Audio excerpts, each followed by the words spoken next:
You don't just bulldoze someone's garden and expect them to stay quiet.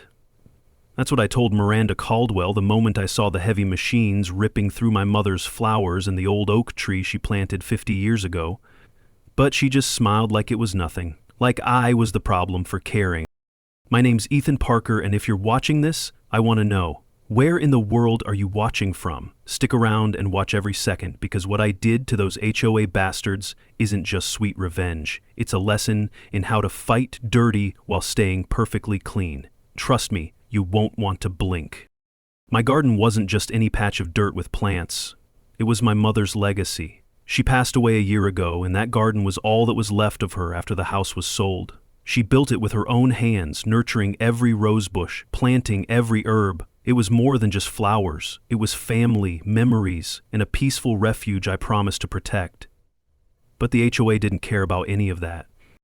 It started with little things. At first, it was a letter slipped under my door about unsightly plant growth and non-compliance with community standards. I laughed it off. What did they expect? That I'd cut down the lilacs my mother adored because some busybody said so?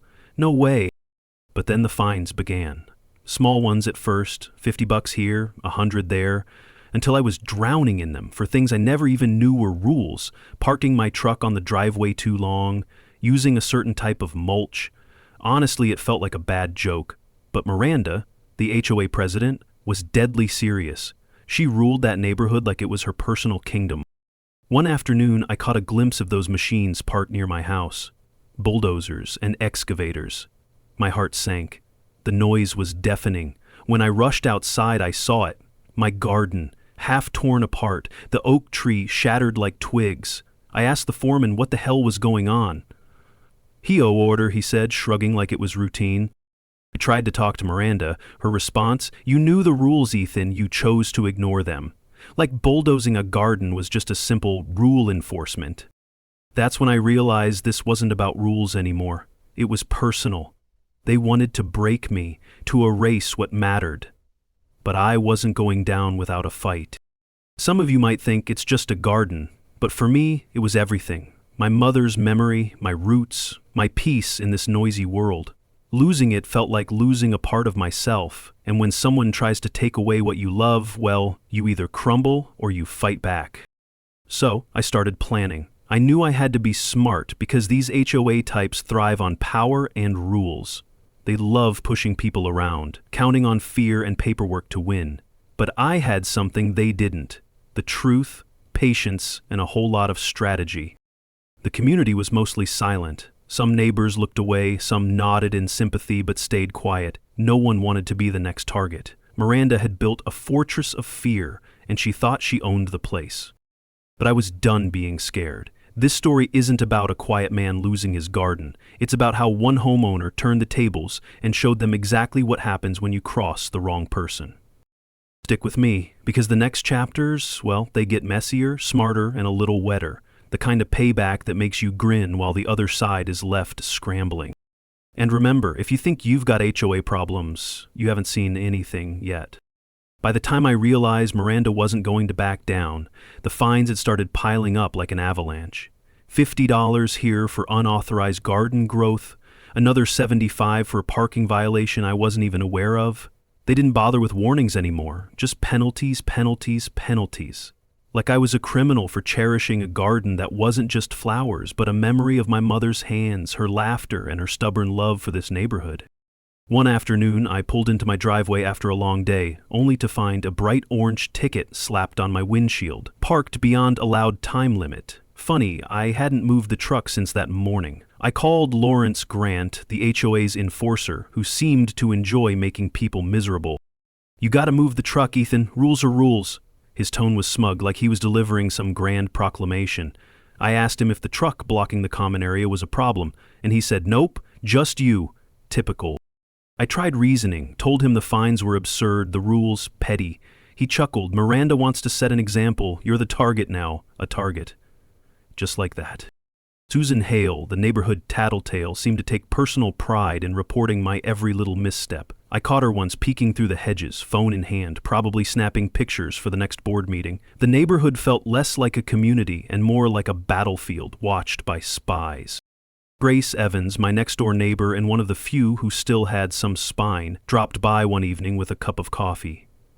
"Ethan, I don't know how you're doing it. Most of us just pay up and stay quiet," she sighed. "But you're stirring the hornet's nest." "I don't have a choice," I said, staring at the bare patches where my mother's roses used to bloom. This garden was hers.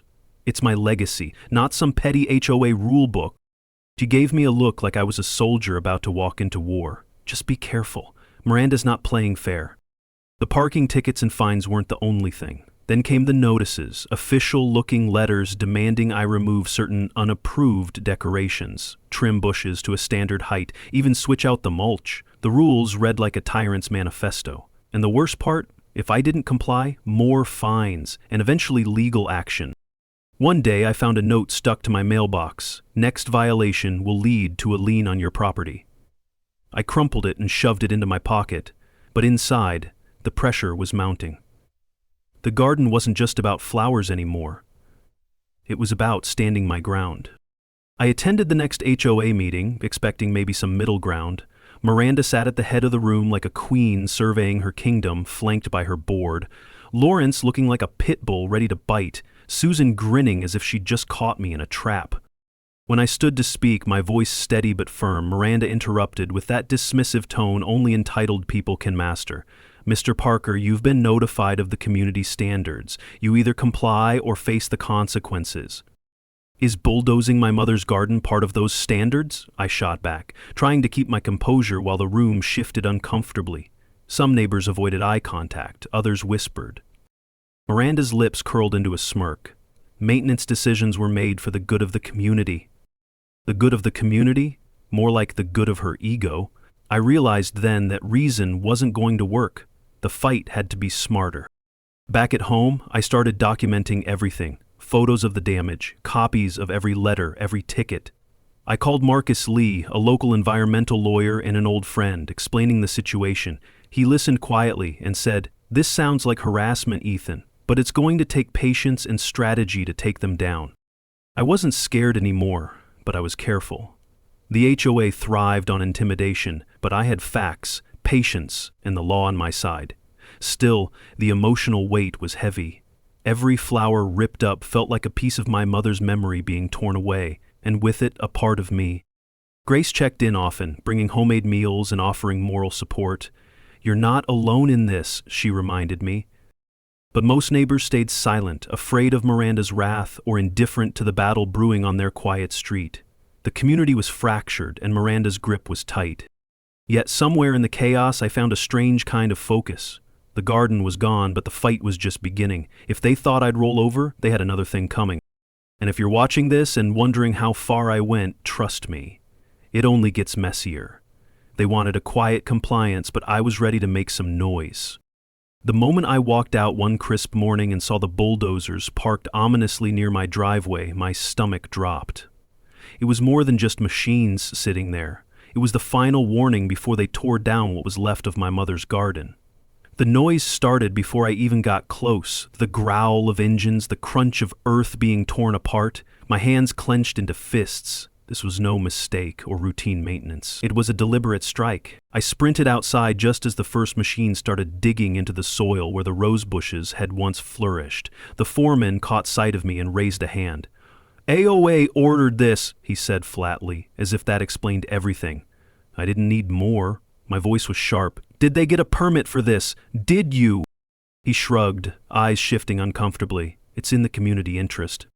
"Community interest?" I laughed bitterly. "That garden was my mother's sanctuary. You're destroying her legacy." The foreman avoided eye contact. "I'm just the operator." Miranda's voice cut through the noise before I even realized she was there. She stood confidently beside the machines, arms crossed, eyes cold as winter. "Ethan, this is necessary. Your garden violates the aesthetic code and it had to go." I stared at her. The woman who ruled the neighborhood like a tyrant, who thought empathy was a weakness and power was everything. "You bulldozed my mother's garden without a word, not a single warning." Her smirk was infuriating. "Not our problem if you ignored repeated notices." This was the moment I realized reason and civility weren't going to save the day. They wanted to break me, erase what mattered to me so thoroughly that I'd surrender. But surrender wasn't in my vocabulary. The community watched from their windows, some with pity, some with curiosity, most silently. Grace appeared at my side, her face grim. "This is outrageous, Ethan!" "It's war now," I said, voice low but fierce. That evening, I sat on the cracked porch steps of what was left of the garden, staring at the shattered earth. The oak tree my mother planted, now a jagged stump, seemed like a symbol of the brutality I was up against. But beneath that sorrow was something stronger, a burning resolve. The next day, I didn't waste time. I started gathering evidence, photographs of the destruction, copies of the HOA's notices, even recorded conversations where Miranda admitted the garden violated some arbitrary rule. Marcus Lee, the environmental lawyer I called earlier, was ready to help. He explained the HOA's actions could be illegal, possibly even grounds for a harassment lawsuit. "But this will take time, Patience," he warned. "They're counting on you giving up." I knew that. The HOA thrived on fear and exhaustion. They'd flood you with fines, threats, and endless bureaucracy until you caved. But I was ready to outlast them. I held my first real confrontation with Miranda at the next HOA meeting. The room was cold, the air thick with tension. Miranda sat smugly at the head, flanked by Lawrence and Susan, both eager to see me squirm. I stood and faced them, voice steady. "Your bulldozing was illegal. You destroyed private property without due process." Miranda shrugged, unmoved. "We acted in the best interest of the community. You've been warned countless times." I was never given a fair chance to respond, I said. This wasn't about rules, it was about control. There was a murmur among the neighbors. Some looked uncomfortable, others avoided my gaze. The power dynamic was clear. Miranda ruled through intimidation, and most were too scared to defy her openly. Lawrence leaned forward, sneering. "If you don't like it, maybe this neighborhood isn't for you." The words stung, but I refused to let them break me. "I'm not leaving. This garden was my mother's. It's my home, and I'm going to fight every inch of the way." Later, Grace pulled me aside. "You made waves today, but be careful. Miranda's claws are sharp." I nodded. I've never been more serious in my life. That night, I pored over the HOA's bylaws, searching for weaknesses. Miranda's arrogance meant she had likely overstepped in several places. With Marcus's help, I started preparing a formal complaint, a legal challenge not just for the bulldozing, but for the ongoing harassment. Meanwhile, Susan was ramping up her surveillance. I caught her on several occasions snapping pictures of my property, noting every minor infraction. It was clear the HOA was building a dossier to use against me. But I wasn't the only one watching. Grace and a few others began quietly documenting their own grievances. The seeds of community unrest were planting themselves beneath Miranda's feet. One afternoon, I caught a glimpse of Susan peering through my kitchen window. Instead of anger, I felt a wave of calm. I wasn't alone anymore. Despite the stress, I found moments of clarity. Every challenge was another reason to be clever. If they wanted to bully me with rules, I'd learn them better than they did and use them to their disadvantage. I was no longer just defending a garden. I was defending my dignity, my family's legacy, and a sense of justice. The battle lines were drawn, but this was far from over. Miranda's next move would reveal just how far she was willing to go, and I was ready for anything. If you think your HOA can bulldoze your life without consequences, think again. Comment where you're watching from and stay tuned, because I'm just getting started showing these HOA tyrants what real payback looks like. With bulldozers gone and the garden in ruins, I knew the fight had entered a new phase, one where patience and precision mattered more than raw anger. Miranda and her crew believed they had broken me, but I was sharpening my tools for a much smarter battle. First order of business, paperwork. Stacks of notices, fines, and HOA meeting minutes littered my kitchen table. I spent hours sorting through each document, looking for inconsistencies, loopholes, anything I could use. That's when I realized the HOA's community standards were more like suggestions they twisted to fit their agenda, often applied selectively. I called Marcus again. If we can prove selective enforcement or lack of due process, the whole case could crumble. He agreed. This isn't just about a garden anymore, it's about abuse of power. Meanwhile, Miranda was turning up the heat in other ways. The fines increased. The threatening letters became more frequent. Lawrence was sent around more often, his presence a constant reminder that the HOA was watching. One afternoon, Lawrence showed up unannounced, clipboard in hand, measuring the height of my remaining shrubs. He looked pleased when he noted a few leaves growing past an invisible line on the paper. Violation, he declared. I smiled calmly. Funny, I haven't gotten a notice about this yet.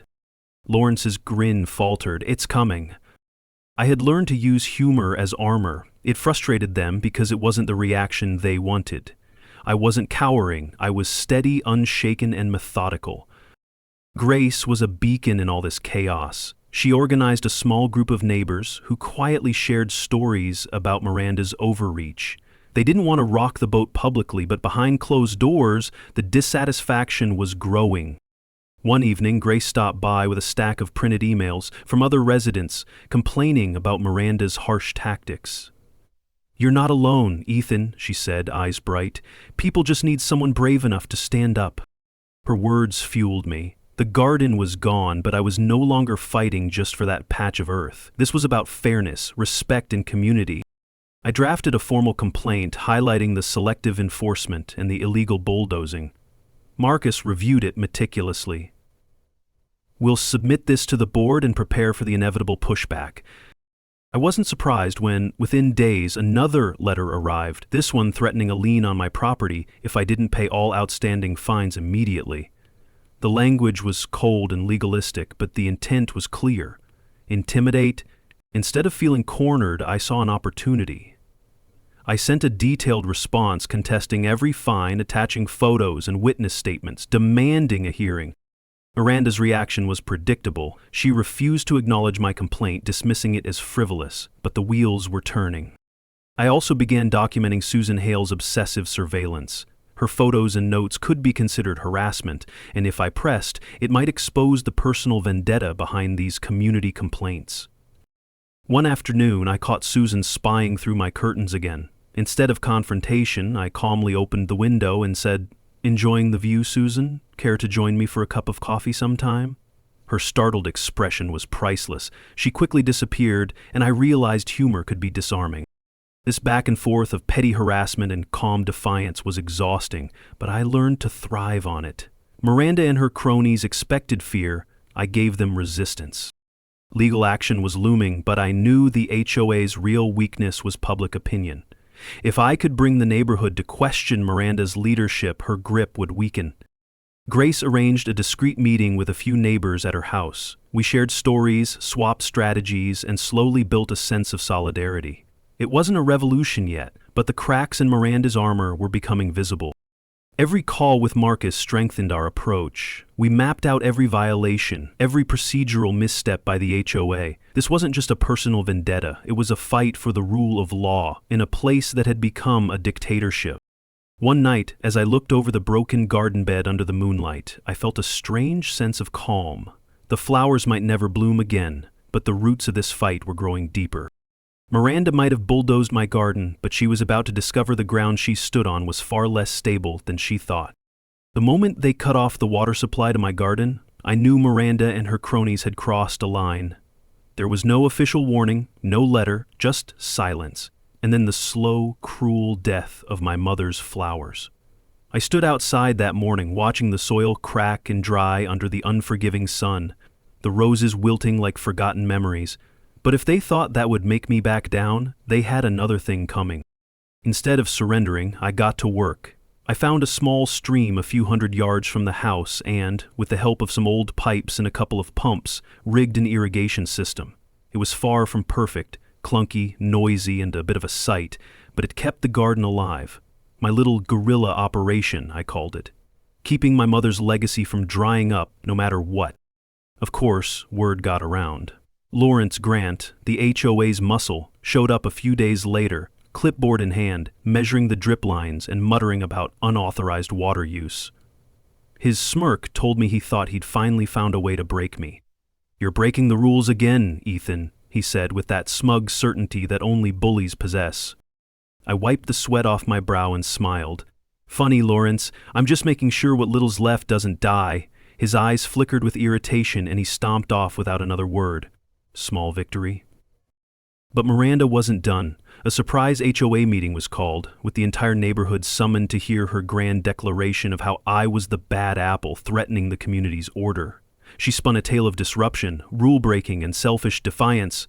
The crowd sat tight-lipped, many nodding along. Fear, loyalty, or just apathy, it was hard to tell. When it was my turn to speak, I felt every eye on me, some curious, some suspicious. I took a breath. This isn't about breaking rules. It's about fairness. It's about respect. For the past and for the people living here. I talked about my mother, the garden, and the pain of losing both to blind authority. My voice shook, but I held steady. I'm fighting because this neighborhood deserves better than fear and silence. There was a shift in the room. A few neighbors exchanged looks. Some avoided my gaze. It wasn't a revolution, but it was the start of a crack in Miranda's armor. Grace was my rock through it all. Between tense legal calls and hostile board meetings, she brought warmth and normalcy, meals, laughs, and reminders that I wasn't alone. "You're not just watering plants, Ethan," she said one night, handing me a cup of coffee. "You're watering hope."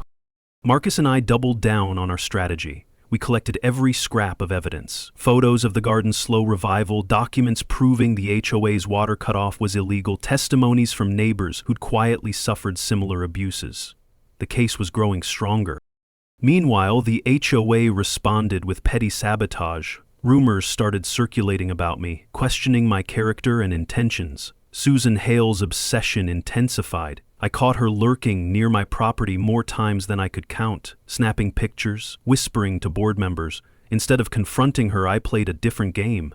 Once I opened the window and called out, "Susan, fancy seeing you here, want some lemonade?" She nearly dropped her camera and darted away, flustered. Humor was a weapon they didn't expect.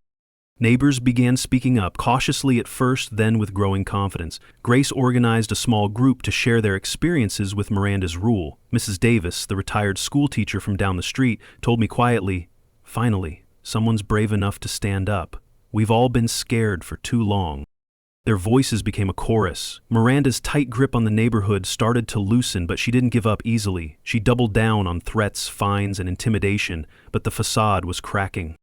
One day, Lawrence tried to catch me watering the garden under the cover of darkness. Instead, he slipped on the wet soil and landed face first in the mud. I caught the whole thing on video and sent it discreetly to a few neighbors. It wasn't a knockout blow, but it was a reminder. I wasn't afraid, and neither should they be. Despite the constant pressure, I found strength in small wins. The first bloom after weeks of drought, a neighbor's quiet nod of solidarity, the steady march of our legal preparations. I realized the fight had grown beyond me. It was now about anyone who'd felt powerless under Miranda's reign. While Miranda and her board tried to drown me with threats and sanctions, I was learning to flood their world with steady resistance. Not with noise or anger, but with facts, community, and quiet determination. And as the garden bloomed against the odds, so did the hope that fairness might one day return to our neighborhood. After weeks of enduring Miranda's relentless harassment, something unexpected happened. The skies opened up, unleashing a downpour that swept through our neighborhood. Most residents were worried about flooding, but I saw an opportunity. The HOA had cut me off from the water supply, but nature had a way of balancing the scales. I'd been studying the lay of the land, noticing how excess rainwater pooled around certain areas of the HOA's common grounds, especially near the clubhouse and parking lot. It was inefficient drainage, easily overwhelmed by heavy rains. If I could redirect some of that runoff, maybe I could turn the tables a bit. Using a series of hoses, temporary channels, and strategically placed sandbags, I rigged a simple but effective system to divert rainwater from my property toward the HOA's neglected drainage areas. It was subtle at first, just enough to cause minor pooling, but after the storms, the effects became unmistakable. HOA lawns were soggy, parking areas flooded, and paths became muddy quagmires. Word spread quickly. At the next HOA meeting, Miranda's face was ashen. "This flooding is unacceptable," she barked, pointing fingers but offering no solutions. The irony wasn't lost on me. She tried to dry out my garden, and now her precious common areas were drowning. Lawrence was furious, pacing back and forth. "We have to stop this sabotage." "It's not sabotage," I said calmly when given the chance to speak. "It's natural water finding its way through poorly maintained grounds. Maybe if the HOA did its job, this wouldn't be happening." The room buzzed with tension. Some neighbors exchanged nervous glances, others whispered about how poorly the HOA had managed stormwater for years. Miranda tried to shift blame, but her usual command faltered under the weight of growing doubt. Grace leaned over and whispered, "You've turned the tide, literally." Even Susan seemed rattled, less eager to point fingers when the HOA itself was on shaky ground. Behind the scenes, Marcus and I prepared for the inevitable legal fallout. The flooding could backfire if framed as intentional, so our plan was to focus on the HOA's negligence in managing drainage and their retaliation against me through water cutoffs. The facts were aligning in our favor. While Miranda scrambled to organize cleanup efforts, I continued to document everything: water levels, damage reports, and witness statements. I even invited a local environmental expert to inspect the site. His report highlighted the HOA's poor infrastructure and recommended immediate upgrades, something Miranda had ignored for years. Neighbors began approaching me, cautiously at first, then with more confidence. "Thank you for standing up," Mrs. Davis said one afternoon. "We've all felt trapped by the HOA's heavy hand." The small victories felt meaningful, but I knew the battle wasn't over. Miranda's grip was weakening, but she was dangerous. Desperation could push her to even harsher tactics. Still, for the first time in months, I felt a shift in momentum. The water wasn't just nourishing my mother's garden anymore. It was flooding the cracks in Miranda's facade. And as I stood watching the rain fall that evening, I knew this fight was far from over. But I was ready for whatever came next. Think your HOA can drown out your rights? Think again. Drop a comment where you're watching from and stick around, because the floodgates are just opening and these HOA bullies won't know what hit them. The flooding wasn't just a nuisance anymore. It had become a full-blown crisis for Miranda and her HOA. The clubhouse was knee-deep in water, and the parking lots resembled shallow ponds. At the next community meeting, the atmosphere was electric. Miranda tried to hold her usual authoritative stance, but cracks were showing in her carefully constructed armor. "You have to understand," Miranda began, her voice forced, steady. "This flooding is a direct result of negligence by certain homeowners refusing to cooperate." I leaned forward in my chair, catching her eye. "With all due respect, Miranda, the flooding is due to poorly maintained drainage systems and, perhaps, water diversion efforts to save a garden the HOA tried to destroy." The room murmured, some in agreement, others with unease. I wasn't the only one who had noticed the irony. The crowd's attention shifted to me more than Miranda as I recounted my fight, the garden, the water cutoffs, and how the rain revealed deeper HOA neglect. I shared stories of neighbors silently suffering under Miranda's iron rule, afraid to speak out. Susan Hale, usually sharp and quick to criticize, sat quietly, her face unreadable. Lawrence's jaw clenched, no doubt struggling to maintain control. During the open floor session, a neighbor, Mr. Thompson, stood and said, "I've lived here 15 years, and the flooding has been getting worse every rainy season. Maybe it's time we focused on fixing these issues instead of punishing homeowners for trying to survive." A few heads nodded, some shifted uncomfortably. Miranda's control was slipping. Later, as the meeting dissolved, Grace approached me. "That was impressive. You're giving everyone hope." I smiled, tired but determined. "It's about more than me now. It's about all of us." Behind closed doors, Miranda fumed. She saw the rising descent and tightened her grip, ordering increased surveillance and fines, but her moves felt desperate, like a captain clinging to a sinking ship. Meanwhile, Marcus was working on our legal case, digging into the HOA's mismanagement of drainage and their retaliatory actions against me. We found violations buried in outdated documents, neglected maintenance records, and several complaints ignored by the board. The evidence was mounting. Neighbors started reaching out, some quietly at first, others with stories of their own battles over fences, mailboxes, landscaping. Grace's informal network was growing, connecting voices that had been muffled for too long. One evening, Grace and I sat down with Mrs. Davis and a few others. We shared plans for collective action, signing petitions, attending meetings en masse, and demanding accountability. It was small, but a crack in the HOA's fortress. Back at my property, the garden was showing signs of resilience. New shoots pushing through wet soil felt like silent rebellion. The water that once threatened to drown us had become a symbol of renewal. Miranda, sensing the threat, tried to discredit me publicly. Rumors circulated that I was causing damage intentionally, that I was a troublemaker. But her words lost power as the community began to see through her facade. Lawrence tried to intimidate me during a routine inspection. This time I met him calmly, saying, "You can watch all you want, it won't stop me." His glare softened briefly. Maybe he saw something in me, a resolve he couldn't break. Through it all, I learned that power isn't just in authority, but in resilience and community. The HOA's rules were designed to control, but people fighting together, could push back. The tide was turning, not with rage, but with quiet strength. And while Miranda clung to her fading control, I was planting the seeds for a new chapter, a neighborhood that could finally breathe free.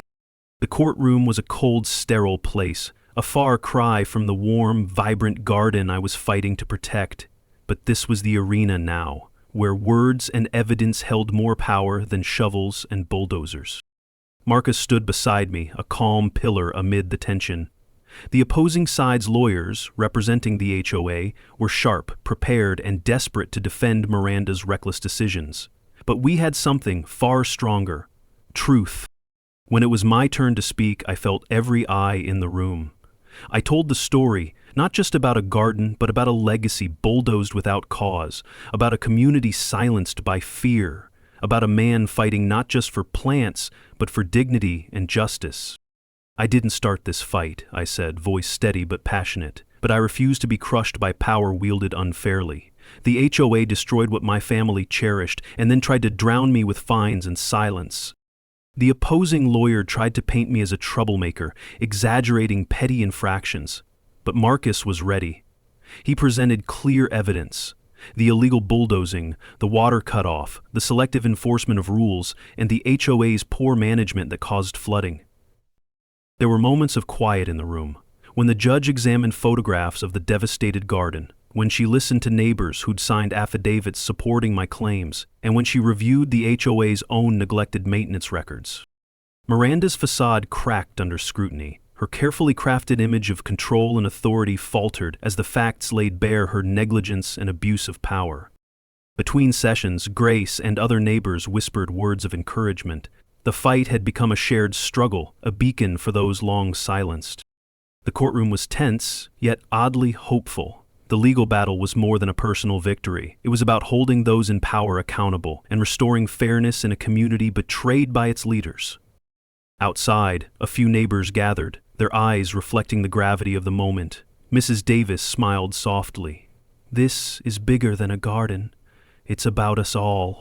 When the ruling finally came, it wasn't just a legal victory, it was a statement. The judge ordered the HOA to pay damages for the destruction and halted their punitive fines. More importantly, she mandated oversight on the HOA's management practices. Miranda left the courtroom with a defeated glare, her reign broken, but her bitterness palpable. Back home, I looked over the garden plot, still scarred but healing. New shoots peeked through the soil, symbols of resilience and rebirth. The battle had been fierce, but it had forged something stronger than flowers, a community awakened, a neighborhood reclaiming its voice. And as I stood there, the weight of the fight lifted, just a little, replaced by a quiet pride. We had won more than a legal case. We had won justice.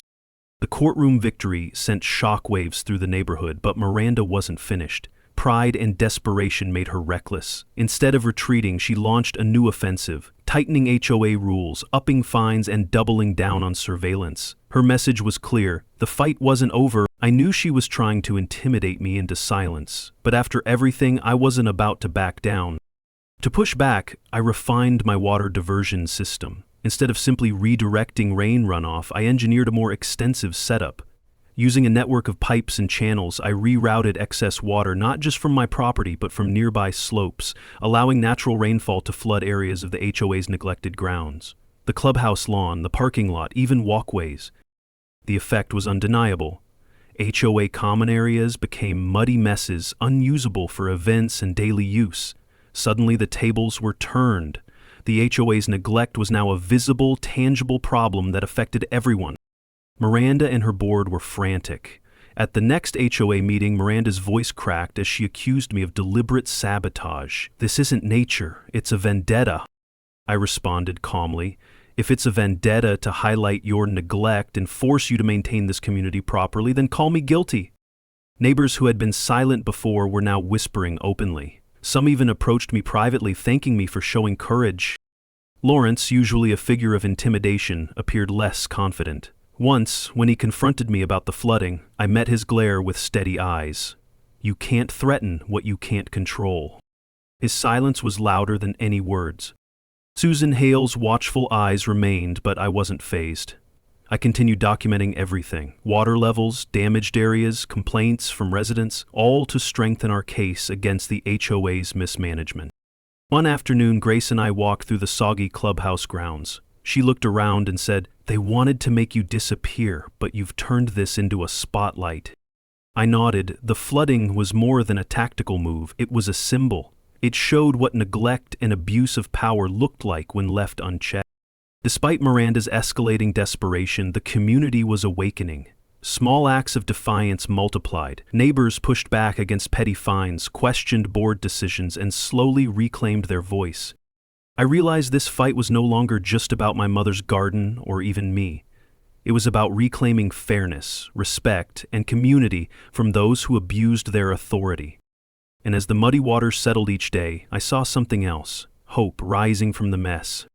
Think your HOA's tactics are untouchable? Think again. Drop a comment telling me where you're watching from, and stick around, because the flood of justice is only getting stronger, and these HOA bullies won't know what hit them. Miranda's control over the neighborhood was unraveling faster than I'd dared hope.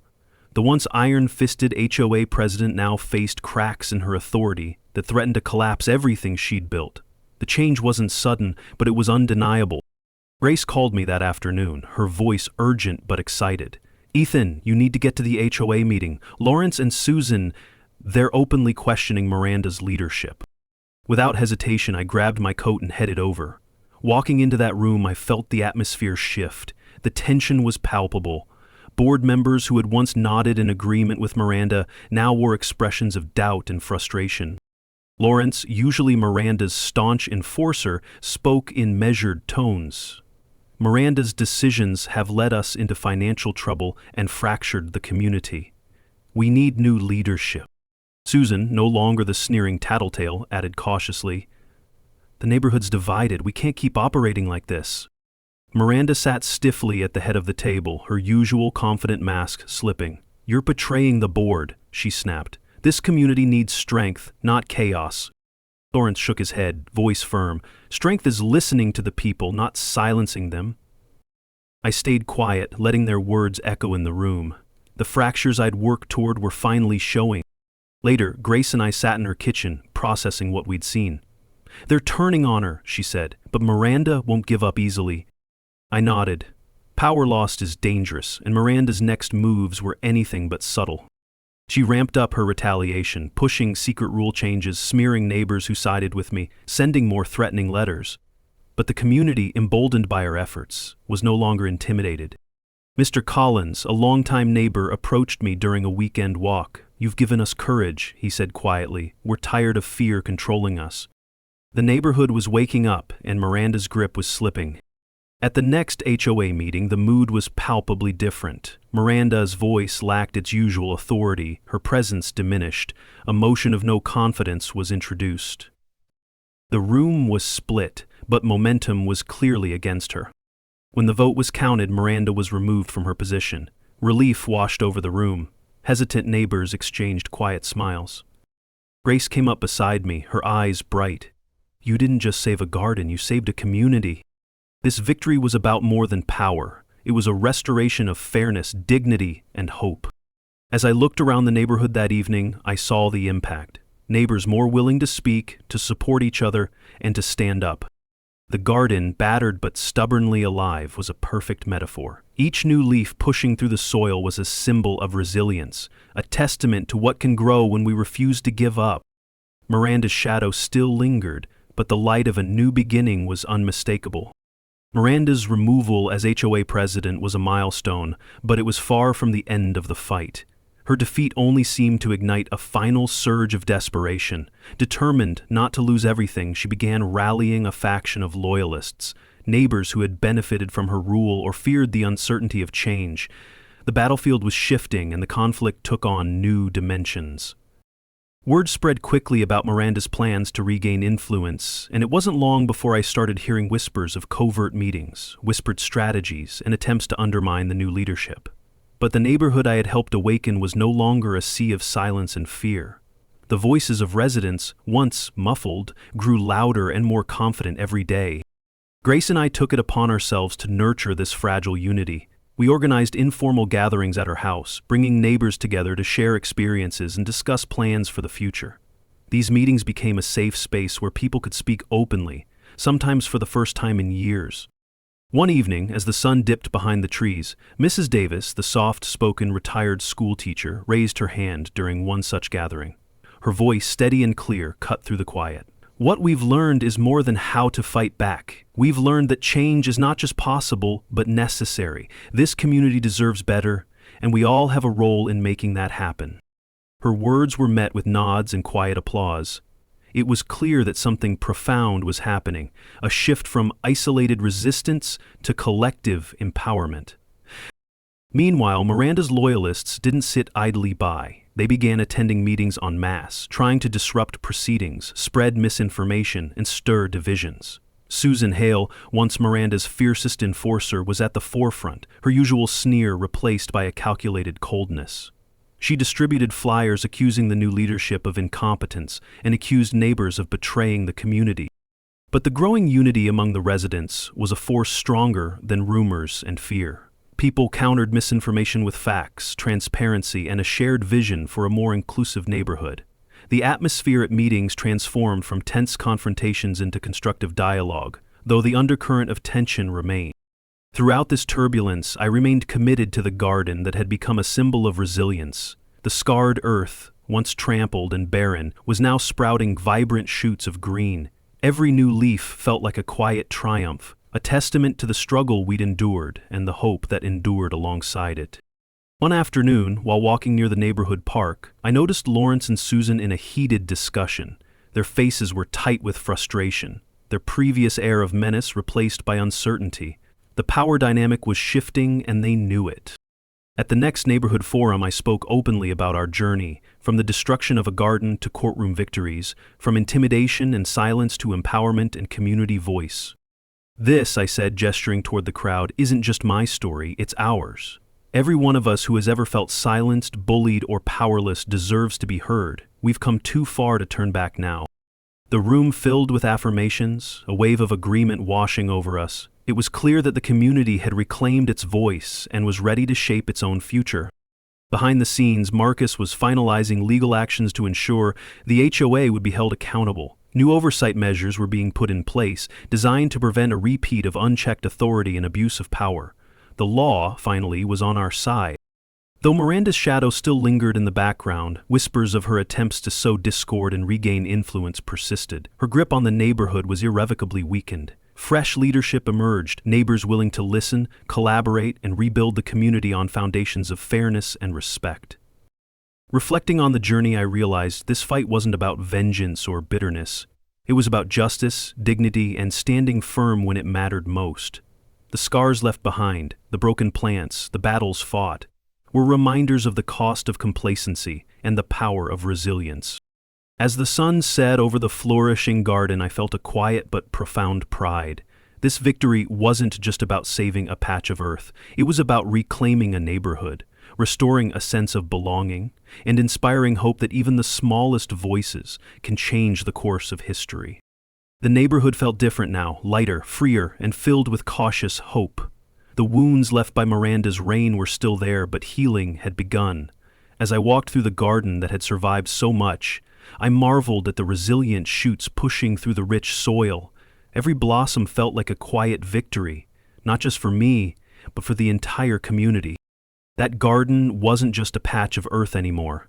It was a symbol of what could endure through hardship. My mother's legacy had been battered but never broken, and the fight we had waged together had transformed not only the soil beneath my feet, but the spirit of this neighborhood. Neighbors I barely knew before now stopped to chat on sidewalks, sharing stories and laughter. Grace and I continued to host informal gatherings, but they were no longer tense planning sessions. They were celebrations of solidarity and new beginnings. At one meeting, Mrs. Davis, her eyes shining with gratitude, said, "You showed us how to stand tall." Not with anger, but with steady, unshakable resolve. I thought about the long road we'd traveled, from bulldozers crashing through flowers to courtroom battles, from fear and isolation to community strength. Every setback had been a lesson in patience and strategy. Every victory, no matter how small, a reminder of what's possible when you refuse to give up.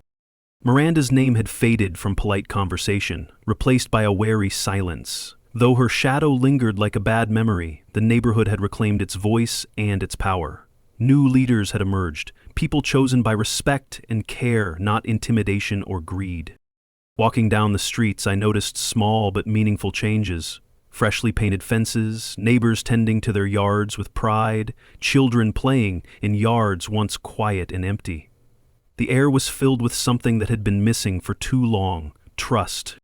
One afternoon, while sitting on the porch with Grace, I reflected on what this fight had meant. It wasn't about petty rules or fines. It was about dignity, fairness, and standing for something bigger than yourself. It was about protecting what matters and inspiring others to do the same. If there's one thing I've learned, it's that knowing the rules is power, but knowing when and how to use them wisely is what changes everything. So, if you're watching this, caught in your own battle with an overbearing HOA or unfair authority, remember this: patience, strategy, and courage can turn the tide. Don't rush, don't panic, wait for the perfect moment. When it comes, strike with calm confidence. Justice isn't always loud or flashy. Sometimes it's the quiet flood that seeps in, breaking down walls and washing away the old to make room for the new.